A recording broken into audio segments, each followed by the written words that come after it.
ब्राह्मणों की इस दुरभिसंधि का ज्ञान जब लालाचार्य जी को हुआ तो वे बहुत ही दुखी और चिंतित हुए। उन्होंने ये सब बातें आचार्य श्री रामानुज जी से निवेदन की। आचार्य श्री ने कहा कि तुम्हें इस विषय में किसी प्रकार चिंता नहीं करनी चाहिए। वे ब्राह्मण अज्ञानी हैं और उन्हें वैष्णव प्रसाद के महात्म का ज्ञान ही नहीं है। यह कहकर उन्होंने दिव्य वैष्णव पार्षदों का आवाहन किया। वैष्णव प्रसाद की महिमा जानने वाले वे दिव्य पार्षद ब्राह्मण वेश में उपस्थित होकर श्री लालाचार्य जी के घर की ओर उन्मुख हुए। उन्हें देखकर वहां के स्थानीय ब्राह्मणों ने उन्हें रोकना चाहा, परंतु उनके दिव्य तेज से अभिभूत होकर खड़े खड़े रह गए और आपस में विचार किया कि अभी जब ये लोग भोजन करके बाहर आएंगे तो हम लोग इनकी हंसी उड़ाएंगे। कहो, किसके श्राद्ध के ब्राह्मण भोजन में आप गए थे? क्या उसके कुल गोत्र का भी आप सबको ज्ञान है? श्री प्रियादास जी महाराज इस प्रसंग का अपने कवित्व में इस प्रकार वर्णन करते हैं। चले श्री आचार्य पै बारिज बदन देखी करी साष्टांग बात कही सु जनाइए। जाओ निशंक वे प्रसाद को न जाने रंग, जाने जे प्रभाव आवे वेगी सुखदाइए। देखे नव भूमि द्वार एह निर्धार जन, वैकुंठ निवासी पाती ढिग वह के आइए। इन्हें अब जान देवो जनी कछु कहो अहो, गहो करो हासी जब घर जाए खाइए। इधर ब्राह्मण लोग ऐसा सोच रहे थे, उधर ब्राह्मण वेशधारी दिव्य पार्षदों ने श्री लालाचार्य जी के आंगन में जाकर वैष्णव प्रसाद पाया और पुनः आकाश मार्ग से वैकुंठ धाम के लिए प्रस्थान कर गए। ब्राह्मणों ने उन्हें जब आकाश मार्ग से जाते देखा तो उनकी आंखें खुल गईं। उन्हें अपनी भूल का बहुत पछतावा हुआ। वे लोग आकर श्री लालाचार्य जी महाराज के चरणों में गिर पड़े और क्षमा मांगते हुए रोने लगे। संत श्री लालाचार्य जी महाराज तो परम वैष्णव थे, उन्हें उन लोगों पर किंचित रोष था ही नहीं। वे बोले, आप सब ब्राह्मण हैं, इस प्रकार कहकर मुझे लज्जित न करें। आप सबकी कृपा से मुझे आज दिव्य वैष्णव पार्षदों के दर्शन हुए, अतः मैं तो स्वयं आपका कृतज्ञ हूँ। ब्राह्मणों ने अब श्री लालाचार्य जी के साधुत्व और सिद्धित्व में रंचमात्र संदेह ब्राह्मणों को अब श्री लालाचार्य जी के साधुत्व और सिद्धित्व में रंचमात्र भी संदेह नहीं रह गया। उन सब ने श्री लालाचार्य जी का शिष्यत्व ग्रहण किया और वैष्णव दीक्षा प्राप्त की। श्री प्रियादास जी महाराज श्री लालाचार्य जी की इस वैष्णव निष्ठा का निम्न कवित्वों में इस प्रकार वर्णन करते हैं। आए देखी पार्षद गयो गिरी भूमि, सद हद करी कृपा यह जानी निज जन को। आयो ले प्रसाद स्वाद कही आह्लाद भयो नयो लयो मोद जान्यो साधु संत पन को। विदा हुए पधारे नव मग में सिधारे विप्र, देखत विचारे द्वार व्यथा भई मन को। गयो अभिमान आनी मंदिर मगन भय, नए दृग लाज बिनी बिनी लेत कन को। पाई लपटाई अंग दूरी में लुटाए कहे करो मन भायो, और दीन बहु भाख्यो है कई भक्तराज तुम कृपा में समाज पायो गायो। जो पुराणन में रूप नैन चाख्यो है, छाड़ो उपहास अब करो निज दास, हमें पूजे हिये आस मन अति अभिलाख्यो है।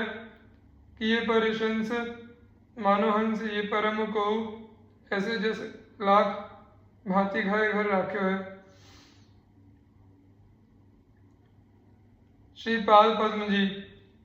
गुरु गमन कियो परदेस शिष्य सुर धुनि दृढ़ाई, एक मंजन एक पान हृदय बंदना कराई। गुरु गंगा में प्रवेशी शिष्य को बेगी बुलायो, विष्णुपदी भय जानी कमल पत्रन पर धायो।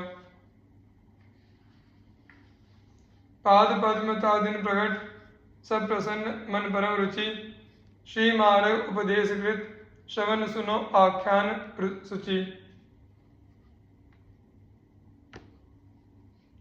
श्री संप्रदाय के अनुयायी गुरुदेव के उपदेश करने से गंगा जी में उत्पन्न निष्ठा का पवित्र इतिहास सुनिए। गुरुदेव अपनी अनुपस्थिति में अपने समान गंगा जी को मानने का उपदेश देकर चले गए। ये गुरु गंगा जी की उपासना करने लगे। अन्य कोई शिष्य श्रद्धापूर्वक स्नान करते थे, कोई गंगा जल पान करते थे, परंतु पाद पद्म जी हृदय से ही गंगा जी की वंदना पूजा करते थे, कभी भी गंगा जी में स्नान आचमन नहीं करते थे। इनके हृदय के भाव को न जानकर दूसरे लोग आलोचना करते थे। बाद में गुरुदेव लौटकर आए और उनकी निष्ठा का परिचय प्रकट करने के लिए एक दिन स्नानार्थ गंगा जी में घुसे और पाद पद्म जी को वहीं शीघ्र वस्त्र लेकर आने को कहा। गुरु की आज्ञा का उल्लंघन और गंगा में चरण स्पर्श, इन दोनों अपराधों से ये भयभीत हुए। भाव जानकर गंगा जी ने तट से लेकर गुरु जी के समीप तक कमल पत्र प्रकट कर दिए। उन्हीं पर पैर रखते हुए ये गुरुदेव के समीप दौड़कर गए। पाद पद्म जी का जो प्रभाव गुप्त था वह उस दिन प्रकट हो गया। इस दिव्य चमत्कार को देखकर सभी के मन में गंगा जी और पाद पद्म जी में अपार श्रद्धा हो गई। उसी दिन से उनका पाद पद्माचार्य यह नाम पड़ गया। श्री प्रियादास जी महाराज ने इस घटना का अपने निम्न 2 कवित्वों में इस प्रकार वर्णन किया है। देवधुनि तीर सु कुटीर बहु साधु रहे गुरु भक्त एक न्यारो नहीं हो सके। चले प्रभु गांव जिन्हें तजो बलि जाओ, करो कही दास सेवा गंगा में ही कैसे छो सके। क्रिया सब कूप करे विष्णुपदी ध्यान धरे, रोष भरे संत श्रेणी भाव नहीं भय सके। आए ईश जानी दुख मानी सु बखान कियो, आनी मन जानी बात अंग कैसे धोए सके। चले लगे नहान संग गंग में प्रवेश कियो, रंग भरी बोले सो अमोछा वेगी लियाइए। करत विचार सोच सागर न वारा पार, गंगा जी प्रकट कहो कंजन पे आइए। चले अधर पग धरे सो मधुर जाई, प्रभु हाथ दियो लियो तीर भीर छाइए। निकसत धाय चाय पग लपटाए गए, बड़ो परताप यह निषिदिन गाइए। संत श्री पाद पद्म आचार्य जी महाराज का संक्षिप्त परिचय इस प्रकार है। श्री पाद पद्म जी श्री संप्रदाय के अनुयायी परम वैष्णव संत थे। इनकी अपने गुरु और माता गंगा जी में अन्य श्रद्धा थी। इनके पाद पद्म नाम पढ़ने की बड़ी रोचक कथा है, जो गुरु और गंगा जी के प्रति इनकी अनन्य भक्ति को दर्शाती है।